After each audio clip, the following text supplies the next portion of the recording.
네. 이 먼저 이렇게 광고 때 잠깐 빠졌는데요. 그동안 박천순 권사님께서 계속 점심을 박천순 권사님이 중심이 돼서 이제 계속 점심 식사를 준비해 주셨어요. 그리고 이제 바빠지셔서 그게 이번 주까지만 식사를 준비를 해주셨는데 사실 원래 저희가 정한 원칙은 이제 달에 한 번 공동 식사를 하는 거였는데 권사님께서 계속 봉사를 하신 거거든요. 그래서 우리 권사님께 감사의 박수를 같이 보내드리겠습니다. 감사합니다, 권사님. 네. 그래서 당분간은 또 우리 원래 원칙대로 식사를 하도록 하겠습니다.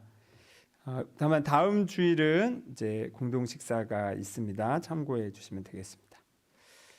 지난주에 설교 때는 제가 승리에 관한 이야기를 나눴습니다.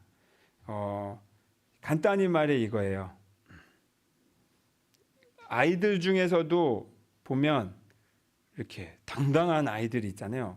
꼬맹이가 뭘 안다고 이렇게 뭐랄까 주눅듦이 없는 아이들이 있어요. 마치 그렇듯이 예수님의 마음 속에는 그 마음 안에 졌다라는 이 인식이 조금도 없으셨다라고 볼 수 있어요. 질 수도 없고 질까봐 불안한 마음도 없으셨어요. 그러니까 이미 이긴 마음의 상태로 한평생을 사셨고 그걸 제자들에게 가르치신 것이죠. 그래서 그렇게 당당하셨습니다. 그래서 자기를 죽이려고 드는 사람들을 막 돌을 들어서 죽이려고 하거나 아니면 낭떠러지로 떨어뜨려서 죽이려고 할 때도 그냥 한가운데를 헤쳐서 예수님이 그냥 뚫고 나와버리질 않으시나, 또 예루살렘으로 죽으러 가시는데도 당당하게 들어가시기도 했습니다. 또 제자들이 배반해서 도망가서 이제 내가 그동안 이뤄놓은 모든 업적들이 마치 한 번에 다 무너지는 것 같은 상황에서도 이걸 뻔히 아시고도 이렇게 말씀하셨어요. 아버지께서 나와 함께 계시니 나는 혼자 있는 것이 아니다. 내가 이것을 너희에게 말한 것은 너희가 내 안에서 평화를 얻게 하려는 것이다.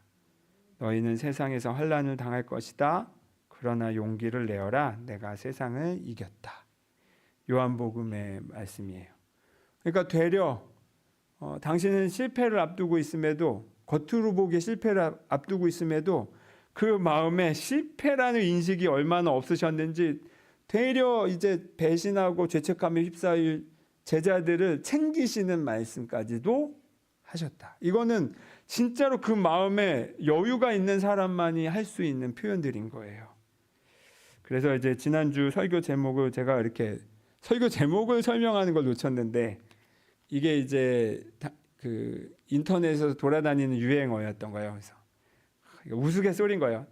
자신이 없네. 무슨 자신이 없냐? 질 자신이 없네. 이 도발하는 표현인 거죠. 겸손한 척하면서 실은 더 배짱을 부리는 표현인 거예요. 그리고 위트도 담겨 있고. 저는 여유 있는 사람만이, 진짜 힘 있는 사람만이 농담도 할 수 있는 거거든요. 예수님이 그렇게 저는 하셨을 것 같다는 생각이 들어요. 자신이 없네, 질 자신이. 이 사망의 권세에, 이 삶의 불행에 질 자신이 없네. 왜? 내 안에 하나님이 계시니까. 나는 하나님의 자녀니까. 오늘 그 예수님의 승리의 태도를, 예수님 마음의 이 전제를 또 오늘 다른 표현으로 여러분과 나누고 싶습니다. 제가 종종 말씀드렸지만 제가 중고등 학생일 때 스트레스가 너무 심해가지고 스트레스를 넘어서 제 정신 건강에 문제가 있었다고 느껴질 만큼 그 스트레스가 너무 심했는지 악몽과 가위눌림을 너무 오랫동안 시달렸어요. 한 대학생 때까지, 초반 때까지도 그랬던 것 같아요. 가위눌림이 뭔지 모르시는 분 한번 손 들어보세요. 이제 모르시는 분이 있더라고요. 다 아시? 권사님 모르시는군요. 예. 지금 손 드신 분들의 특징이 저에게 딱 읽히네요. 그러니까 저는 이제 소갈이 하는 스타일이고 제 할 말 잘 못하는 스타일이어서 아마 더 그랬던 것 같아요. 물론 사람마다 편차가 있겠지만, 그러니까 가위눌림이 뭐냐면 내 의식은 깼는데 몸이 안 깨는 거예요. 그러니까 갇혀 있는 거예요, 내 몸에. 그럼 그게 꿈을 꾸는 거냐면 꿈이랑은 달라요. 명료의 의식이 깼어. 근데 물론 지금 이런 상태의 의식과는 좀 다르긴 해도 의식은 깼는데 몸이 움직이지 않는 그 답답함이 있어요. 그리고 가위 눌림의 증상도 굉장히 여러 개예요. 제가 그냥 이렇게 몸만 안 깬 상태라면 상관없는데 저는 어떤 증상이 있었냐면 숨이 조여와요. 그때부터. 진짜로 숨이 조여요. 그래서 제가 물에 빠져서 죽을 뻔한 적도 없는데 가위 눌려서 죽을 뻔한 적은 너무 많아. 그러니까 정말 숨이 조여오다가 야 이제 죽는다 할 때 깨요 항상. 그렇게 몇 년을 살았다고 생각해 보세요, 여러분. 밤에 잠드는 게 잠들 수 있겠어요? 이 무서워서 못 잠들어요. 그리고 심지어는 후반부에는 또 이게 좀 묘한 게 있는데 가위 눌린 얘기를 하면 꼭 그날 친구들이랑 가위 눌린 얘기하면 그날 밤에 꼭 걸려. 여러분 오늘 밤 주의하세요. 그런데 나중에는 이게 점점 심해지더니 어떤 지경까지 가냐면 그래도 저는 숨만 조여왔는데 어느 단계부터는 이제 검은 형체가 보여요. 이 검은 형체가 나를 저주하는 말을 막 이렇게 쏟아붓는 거예요. 야, 그러면 정말 미치고 환장하죠. 이게 진짜 정신분열의 증상이 이런 거겠구나. 이게 남들은 몰라. 나는 그리고 이게 그냥 남들은 악몽 꿨다라고 생각할 거예요. 나는 정말 미치고 환장하는데. 그리고 심지어 심했을 때 고등학교 제가 이제 야간 자율학습 때문에 막 7시에 등교해서 막 11시에 하교하고 이런 때에 그러니까 너무 피곤하잖아요. 그러면 제가 10분 그 쉬는 시간마다 항상 자요. 근데 심할 때는 그 10분 동안 아직도 기억나. 가위를 3번이나 눌렸어. 그러니까 내가 나중엔 너무 피곤한데 짜증이 나니까 에이 앉아 하고 이제 앉았던 기억도 있어요. 이것도 너무 오랫동안 가위를 눌리다 보니까 나중에는 노하우가 생겨요. 이제 별짓 다 해보는 거예요. 여기서 이제 벗어나려면 어떻게 하면 될까? 막 나름 여러 실험을 막 해보다가 나중에는 이제 거기서 그 나름의 그 방법도 터득을 했어요. 뭐 예를 들면 이제 숨을 천천히 쉰다든지 아니면 이제 나중에 에이 될 대로 되라 막 죽으면 죽지 뭐 오히려 이렇게 마음을 먹으면 오히려 그게 사라진다든가 뭐 이런 방법들이 있어요. 그리고 제가 자주 썼던 방법 중에 하나가 그 복음성가 그 당시에 그 주찬양 뭐 옹기장이 소리엘 뭐 이런 그 복음성가 그 카세트 테이프가 있어요. 그래서 그걸 꽂고 이제 그 노래를 듣다가 잠들면 단 한 번도 가위에 눌린 적이 없었어요. 그러니까 이제 제가 그때부터 이거 썼죠. 지금 생각해 보면 나의 천사가 이렇게 우리 아버지를 통해서 그걸 갖다 놓으셨나 보다 싶은 게 그 파라소닉 그 까만색 카세트 테이프 플레이어가 있는데 얘가 이제 시간을 설정해 놓으면 지가 자동으로 다 꺼지게 돼 있어. 시간을 설정해 놓으면 켜게 돼 있고. 그래서 이제 이렇게 듣다가 잠들고 그랬어요. 지금이야 이렇게 여유롭게 말하지만 그때는 정말 하루하루 오늘 밤 지옥에 가냐 안 가냐 이런 마음으로 잠드는 지경이었죠. 그런데 지금 생각해보면 그 무슨 원리였을까? 왜 복음성가를 들으면 왜 가위에 눌리지 않았을까? 물론 가위에 눌리고 악몽을 꾼다는 게 무슨 너무 단순하게 이게 좋다 나쁘다라고 말을 할 수는 없어요. 그리고 저는 지금에 와서는 악몽은 없다라고 생각해요. 모든 꿈은 심지어 악몽이라고 우리가 여기는 꿈조차 우리의 영적인 성숙을 위해 가장 소중한 재료가 될 수 있다. 저는 지금 그렇게 이제 알고 있어요. 근데 그 당시에 그렇게 내가 시달린다는 게 뭐 그게 무슨 뭐 사탄의 뭐 역사네 뭐네 뭐 그렇게 볼 수도 있지만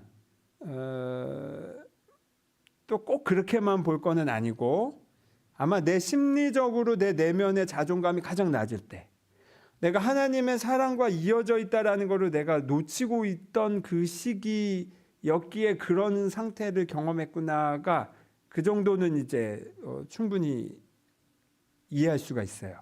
내 내면이 약해 있을 때, 하나님의 사랑을 내가 받고 있다는 걸 내가 경험할 수 없을 때 그런 식의 상태였던 거예요. 삶이 안전하지 않아 라고 생각하고 있던 때니까 그런 식의 신경증적인 반응들과 또 잘 때는 그런 식의 반응을 겪었던 거죠. 그런데 그 CCM 테이프가 뭐라고, 그 노래가 뭐라고, 왜 그때는 신기하게도 가위 눌림을 겪지 않았냐는 거죠. 저는 그 원리를 오늘 성경에 그 표현으로 나누고 싶어요. 오늘 읽은 요한복음 1장 1절에서 3절을 제가 한번 그 새번역 성경으로 읽어드릴 테니까 여러분은 한번 들어보세요.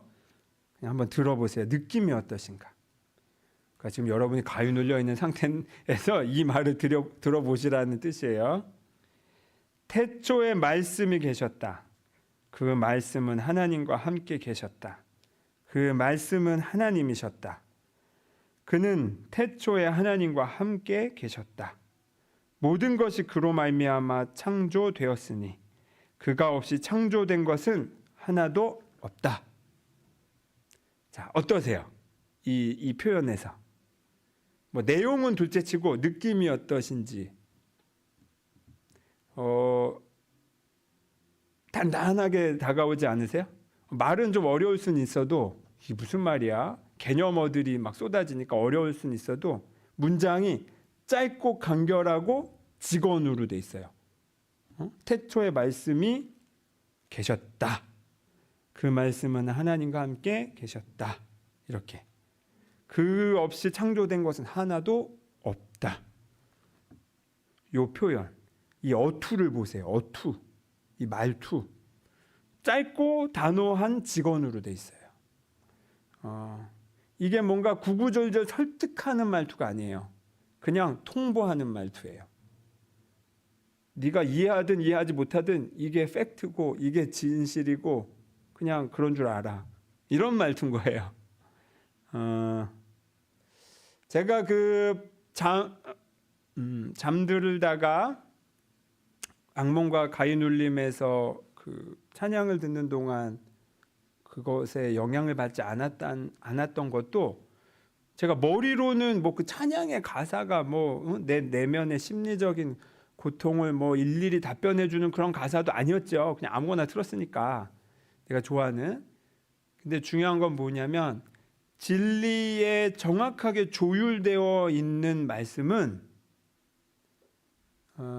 그냥 그것이 거기 있는 것만으로도 그 진리에 반대되는 것을 쫓아낸다는 거예요. 그게 오늘 읽은 그 요한복음의 이 표현들이 저에게는 그렇게 다가와요. 이게 진리야. 그냥 그런 줄 알아. 다른 건 없어. 라고. 여러분, 진리라는 말 자체가 절대적이라는 뜻이잖아요. 이 진리라는 말 자체가 예외가 없다는 뜻이에요. 진리는 진리 아닌 것에 침해받지 못해요. 그러니까 강하다 약하다라는 개념조차 없어. 그것밖에 없으니까. 그런 뜻이에요. 말 그대로 절대적인 힘과 위치와 권위를 가져요. 진리는 단단하고 무너질 수가 없어요. 그런데 여러분 상상해 보세요. 애써 애원하는 말투로 그 내용을 전한다면 그게 진리에 적합한 말투일까요? 아니죠. 진리가 싸워서 질 수도 있다면 그게 진리라고 할 수 있나요? 아니에요. 진리는 다만 존재할 뿐이에요. 그러니까 진리는 우리가 은유적으로 진리가 싸워서 이긴다라는 표현을 찬송가에서도 하고 성경에서도 하지만 사실 그거는 은유적인 표현이고 진리는 싸우지 않아요. 왜냐하면 싸울 대상이 없는데 진리 아닌 것은 존재하지 않는데 단지 진리 아닌 것이 존재한다고 우리가 잠시 착각하고 있을 뿐인 거예요. 하나님 입장에서는 진리 아닌 것은 없어요. 그렇기 때문에 진리는 설득하지 않아. 그냥 선언할 뿐이에요. 그게 바로 이 요한복음 1장의 요 표현들처럼 그렇습니다. 요한복음 1장 1절은 창세기 1장 1절을 꼭 빼다 닮았죠. 창세기 1장 1절 태초에 하나님이 천지를 창조하셨다. 태초에 하나님이 천지를 창조하셨다. 태초에 말씀이 계셨다. 이렇게 둘 다 선언으로 시작을 해요. 창조주 하나님이 이 세상을 사랑으로 창조하실 때도 선언이었던 거예요. 선언. 진리의 선언. 제가 작년 어느 예배 때인가 설교 때 그 우리 3.1 운동 때 낭독되었던 김희독립 선언문을 이렇게 잠깐 소개한 적이 있었어요. 그때도 그 독립 선언문의 내용을 보면 일본에게 하는 말이지만, 그러니까 그때 일제의 정확히 표현이 일제 제국주의 침략한 사람들에게 하는 말인데 제발 나가주세요 이런 식의 말로 표현하지 않아요. 그냥 통보를 해. 근데 식민지 국가의 왕도 아니고 무슨 관료도 아니고 그냥 일반 평민들이, 일반 사람들, 그 종교 지도자들이 모여서 그런 말을 쓴 거예요. 그런데 그거를 일본 대제국에게 통보를 해. 왜? 그 내용을 보면 대한민국의 존엄함뿐만 아니라 인류의 존엄함에 대해서 표현하고 있어요. 존엄하다, 존귀하다 이 단어는 항상 이게 하나님께 쓰이는 표현이잖아요. 그런데 하나님의 자녀인 우리에게도 쓰이는 단어다라고 했어요. 결국에는 이 존엄이라는 단어를, 이 개념을 전달할 때는 이게 하나님에게서부터 온, 하나님이 인증해 준 그 무언가의 가치라는 거예요. 그러니 당연히 진리고 통보하는 거죠. 그래서 독립선언 역시 선언의 형식을 띈 겁니다.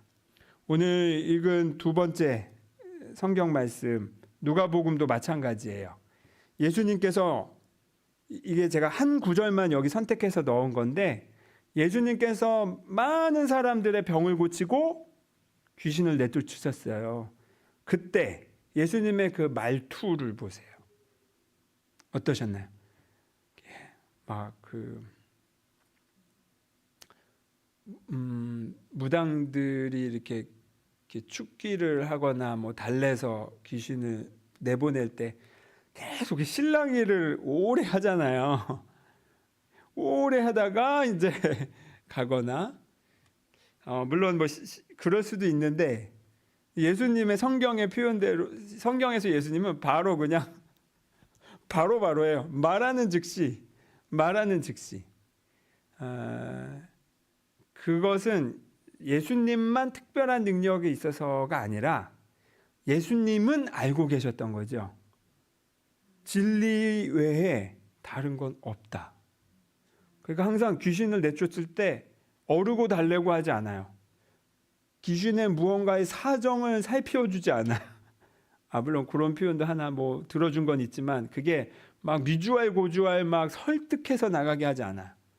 너는 없어. 없는데 왜 있는 척해? 이런 태도인 거예요. 그러니 예수님의 표현이 이거야. 귀신아 나가라 이거예요. 물러나라. 또 병을 고칠 때도 자리에서 일어나라. 무슨 뭐 주물러 준 다음에 뭐 재활 치료를 해서 일어나 이런 게 아니에요. 자리에서 일어나. 그냥 이거예요. 선언. 눈을 떠라. 선언.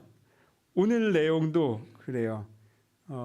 죄가 사해졌다라는 게 이제 네가 어디에 얼마나 했나 보다 이제 막 미주알 고주알 따지고 죄를 사해줄지 말지를 뭐 몇 %를 따져서 해주니 많이가 아니에요. 그냥 선언해 버리세요. 선언. 그리고 예수님의 제자들 또한 마찬가지예요. 그 성령 체험 후에 담대해진 제자들도 그 사도행전에서 병을 고칠 때 선언을 하죠.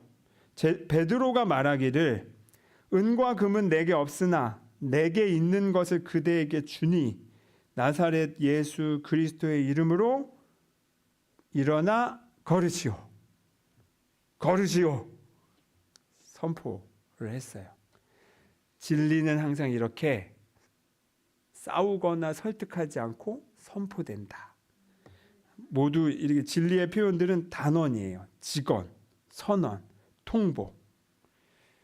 제가 신학교 이제 들어가서 신학을 배울 때 설교라는 이 단어가 헬라어로 케리그마라고 하는데 이 표현의 뜻 자체가 선포예요. 선포. 선포. 그러니까 진리가 있고 그게 그냥 마치 저기 이장님께서 동네 방송 마이크 켜고 공지하듯이 선포를 해버리는 거예요. 이미 이건 결론이 난 이야기에 대해서. 자, 그러면 그 결론이 난 이야기가 뭔가요? 그게 예수님께서 두 가지로 요약하신 계명입니다. 먼저는 하나님이 우리를 사랑하신다. 그러니 너희도 하나님을 모든 것을 다해 사랑해라. 그리고 너 자신을 사랑하듯 너의 이웃을 사랑해라.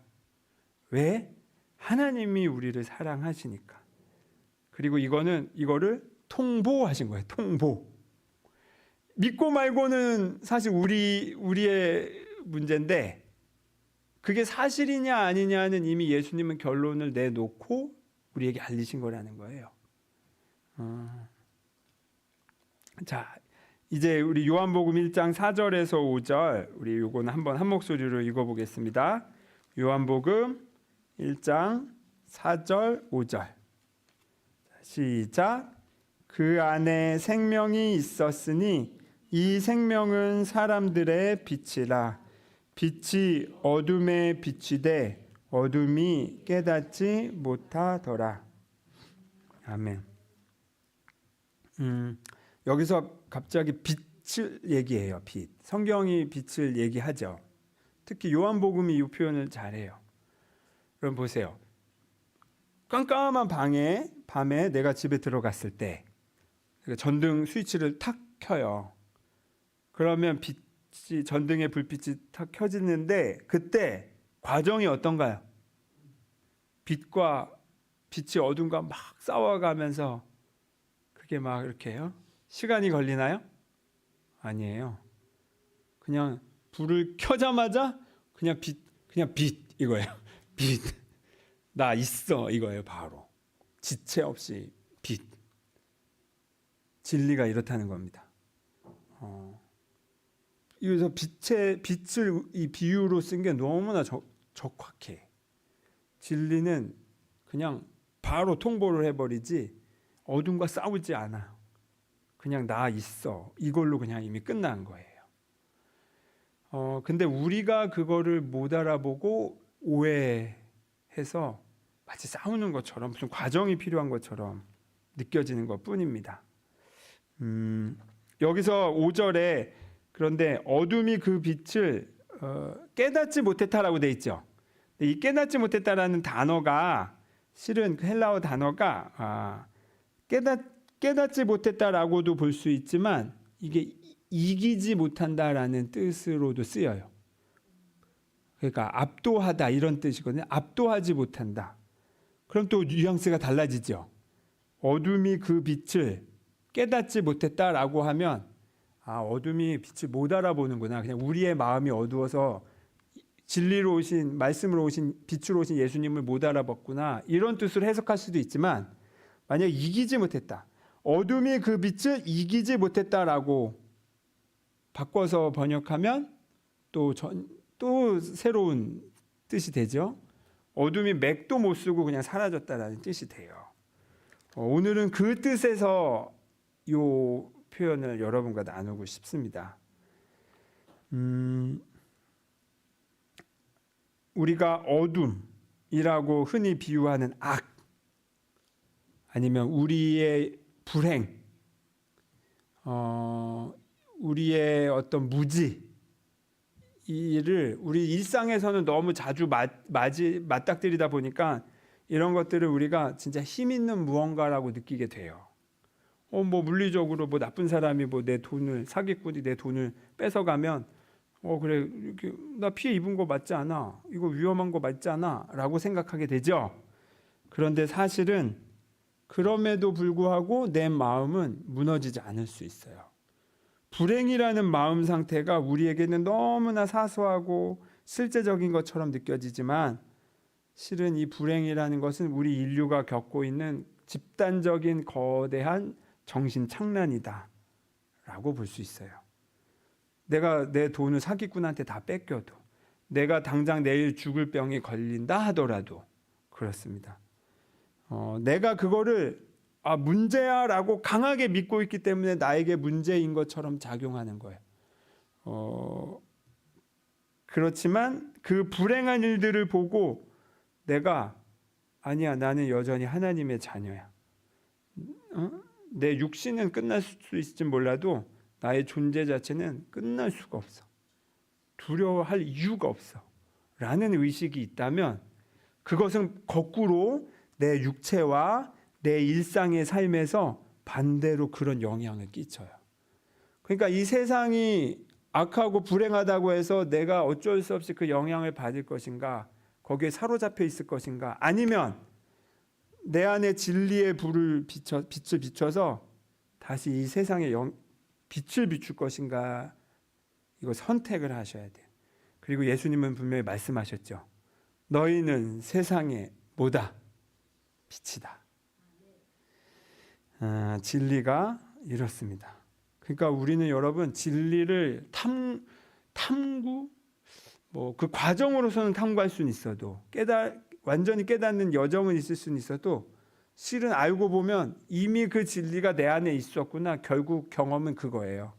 그 진리가 딴 데 있다가 내가 겨우 찾아낸 게 아니라, 이미 내가 있는 거를, 내가 눈이 멀어서 못 보고 있던 걸 닦아내서, 그렇구나, 하나님 나 진짜 사랑하시는 게 맞았구나, 삶이 살아볼 만한 게 맞았구나, 이렇게 되는 겁니다. 이게 바로 진리에 대한 깨달음이에요. 파랑새는 그래서 저기 멀리 있는 게 아니라 우리 집에 있다. 천국은 저기 안드로메다 어딘가에 있는 게 아니라 내 안에 있다. 여러분, 예수님께서 그 구하는 기도를 가르치실 때도 이렇게 말씀하셨어요. 마가복음 11장 24절에 나는 너희에게 말한다. 너희가 기도하면서 구하는 것은 무엇이든지 이미 그것을 받은 줄로 믿어라. 그리하면 너희에게 이미 그대로 이루어질 것이다. 받은 줄로 믿고 구하는 그 마음 자리가 어딥니까? 그게 바로 진리의 자리예요. 이미 하나님이 나를 사랑하시는데 가장 좋은 것으로 채워주시는 분이라는 그 아주 정확한 신뢰가 있을 때, 이게 안 되면 하나님이 손해네, 이거는 될 일이네 라는 너무나 명료한 마음, 이건 단지 적합한 때가 있을 뿐이어서 그 때를 기다리는 것 뿐이지 이건 이미 끝난 일이네 라는 그 단호함, 그런 마음 자리에서 기도하라는 겁니다. 그런데 그게 아닌 반대의 자리는 어떠냐? 이게 될까 말까, 하나님이 진짜 나 사랑하나 아니나, 이런 자리에서 하는 말들은 어떻게 되겠어요? 기도가 말이 많아져요. 그리고 애원하게 돼요. 그래서 그런 식의 기도가 바로 예수님이 말씀하신 이방인들이 하는 기도가 그렇다는 거죠. 너희는 기도할 때에 이방 사람들처럼 빈말을 되풀이하지 말아라. 그들은 말을 많이 하여야만 들어주시는 줄로 생각한다. 마태복음 6장 7절의 말씀입니다. 하나님의 자녀가 아닌 상태가 이방인의 상태인 거예요. 내가 남이라고 생각하는 거예요, 하나님과. 그러니 말이 많아지는 거죠. 결국 여러분, 진리는 싸우지 않는다. 그리고 그 진리가 우리 안에 있을 때 우리가 삶을 대하는 태도도 여유롭다. 고난이 왔는데도 불구하고 힘들긴 한데 휩쓸리지는 않을 수 있는 거. 그게 바로 진리에 단단히 그 닻을 내린 사람의 삶이 그렇습니다. 우리는 보통 선과 악이 싸우고 하나님의 천사와 악마가 싸운다고 생각을 하죠. 그런 표현들을 자주 쓰죠. 예수님도 여러 사탄의 세력에게서 모함도 받고 핍박도 받고 죽임도 당하셨죠. 그런데 우리도 우리 삶에서 마치 그런 악과 어둠의 영향을 실제로 받는 것처럼 느껴지지만 항상 예수님의 태도를 그때마다 기억하시기 바랍니다. 예수님의 태도는 싸우는 사람의 태도가 아니었어요. 이미 이긴 사람의 자리에서 통보하는 태도였다는 거예요. 그래서 나에게 창을 찌를 때도 오히려 이놈의 새끼 하면서 칼을 들어서 같이 맞서 싸우지도 않을 수 있는 그런 용기, 그런 여유는 바로 이렇게 이미 이겼다라는 자리에서 그게 가능한 겁니다. 그리고 예수님께서 광야에서 사탄의 유혹을 당하실 때도 벌벌벌 떨면서 겨우 통과하셨나요? 아니에요. 그 사탄이 유혹할 때마다 성경 구절을 그냥 갖다 대면서 통보를 해버리셨어요. 그리고 마지막에는 물러나라. 소위 쉽게 말해 꺼져. 이렇게 말하는 거죠. 꺼져. 귀찮게 하지 말고. 이런 정도의 여유가 있는 겁니다. 자, 여러분 이렇게 성육신이라는 표현이 있어요.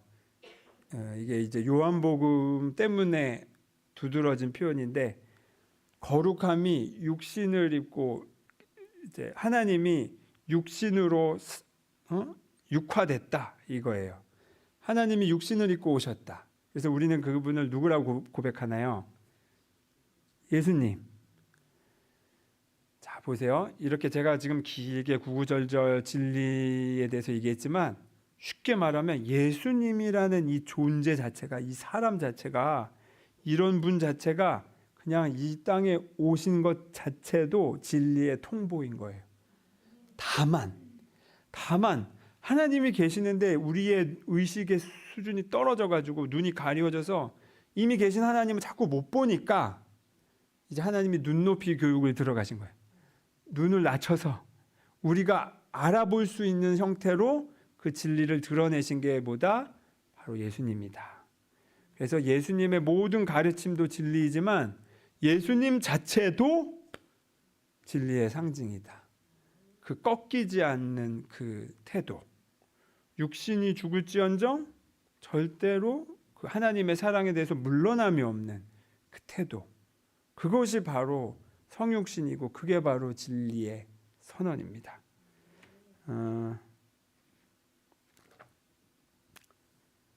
제가 여러분 주보 한번 보세요.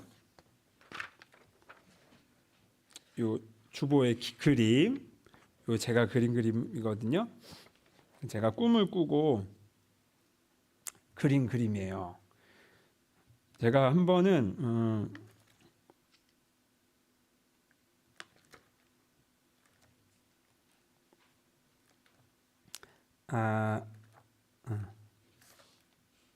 네, 제가 그 뒤로 이제 제가 영성을 공부한 다음부터는 자기 내 내면을 성찰하고 내 안에 내가 하나님의 자녀구나를 이거를 이제 내가 익숙해져 간 다음부터는 가위 눌림이 사라져 버렸어요.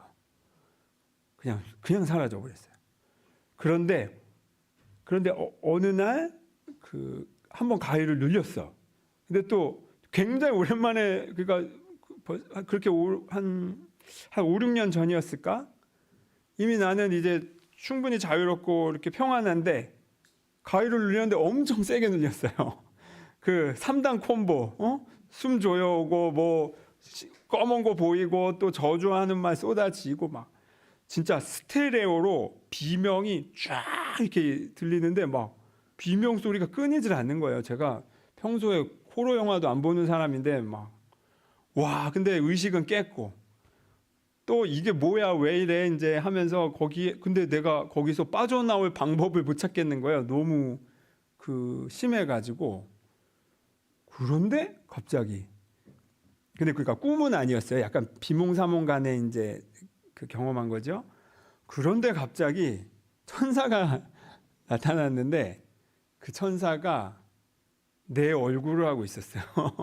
내 얼굴을 한 천사가 나타나서 지금 막 그 가위 눌림에 막 고생하고 있는 누워 있는 저를 이렇게 제 상체를 들어서 끌어안더니 저를 이렇게 토닥이더라고요. 그러면서 아주 나지막한 말로 정말로 그 말의 그 억양이 너무나 평안했어요. 그러면서 괜찮아. 나를 따라서 천천히 숨을 쉬어. 라고 하면서 저를 이렇게 가위 눌린 저를 보듬더라고요. 그러고 나서 바로 저도 모르게 잠들어 버렸어요. 그리고 깨고 나서야 그런 일이 있었지를 알아차리고는 이제 이렇게 적어놨어요.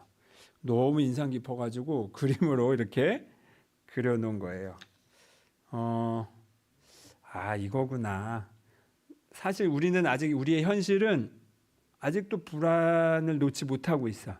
하나님이 이미 진리로 사랑을 통보하셨는데도 불구하고 우리의 사실 현실은 아직도 놓지 못하고 있는 불안들이 있죠. 그렇잖아요. 다 저마다의 이유로. 그래서 그 불안 때문에 뭔가를 행동하는 것들이 항상 거기서 이제 문제들이 일어나고 나는 최선을 다한 건데 오히려 문제가 갈수록 더 커지고 이런 식의 삶의 반복 아니겠어요? 근데 이런 때조차도 내가 진리의 통보를 진리의 선언을 알아차리지 못하는 순간에조차도 하나님은 우리가 우리의 눈높이를 맞춰서 돌보고 계신다.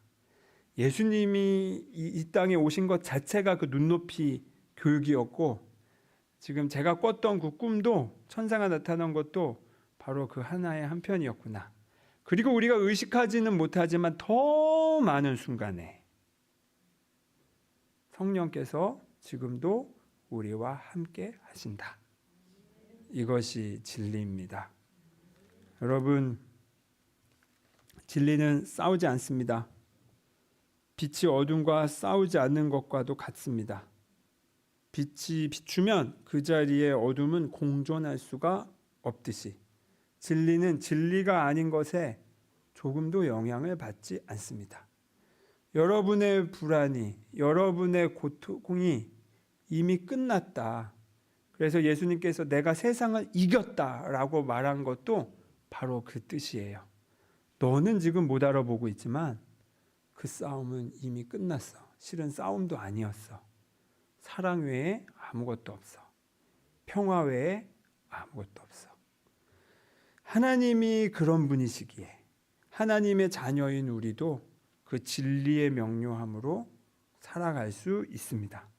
여러분, 이게 여러분의 기본값이라는 것을 마음 깊이 꼭 기억하셨으면 해요.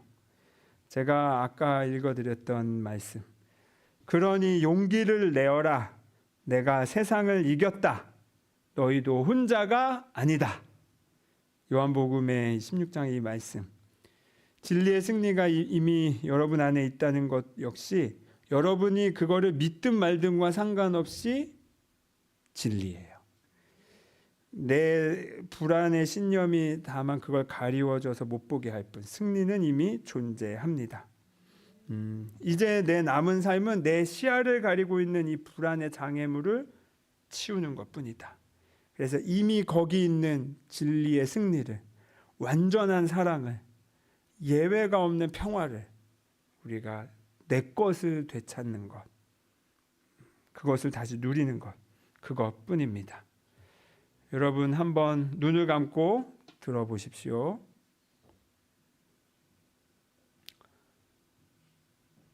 너는 나를 떠난 적이 없다. 나도 너를 떠난 적이 없다. 나는 네 곁에 있다. 눈에 보이는 삶이 전부라고 생각하지 마라. 너는 육체라는 옷을 경험하고 있는 영의 존재이다.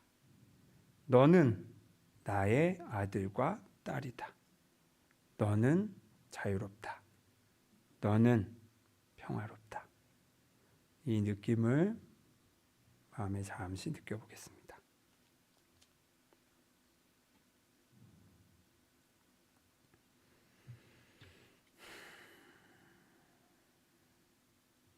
주님, 이 시간 진리의 선언을 우리 가슴으로 활짝 열고 받아들입니다. 이미 상대할 적이 없기에 싸울 필요가 없는 진리를 우리의 삶으로 한껏 받아들입니다. 예수님께서 세상을 이미 이기셨다는 그 말씀 또한 우리의 고백으로 받아 안습니다. 우리가 경험하고 있는 불안과 불행과 고통들 또한 나의 잠시의 착각일 뿐 하나님의 사랑과 평화가 이 모든 것을 이미 이겼음을 기억할 수 있도록 우리의 눈높이로 내려와 주셔서 거듭 깨우쳐 주옵소서. 예수 그리스도의 이름으로 기도드립니다. 아멘. 봉헌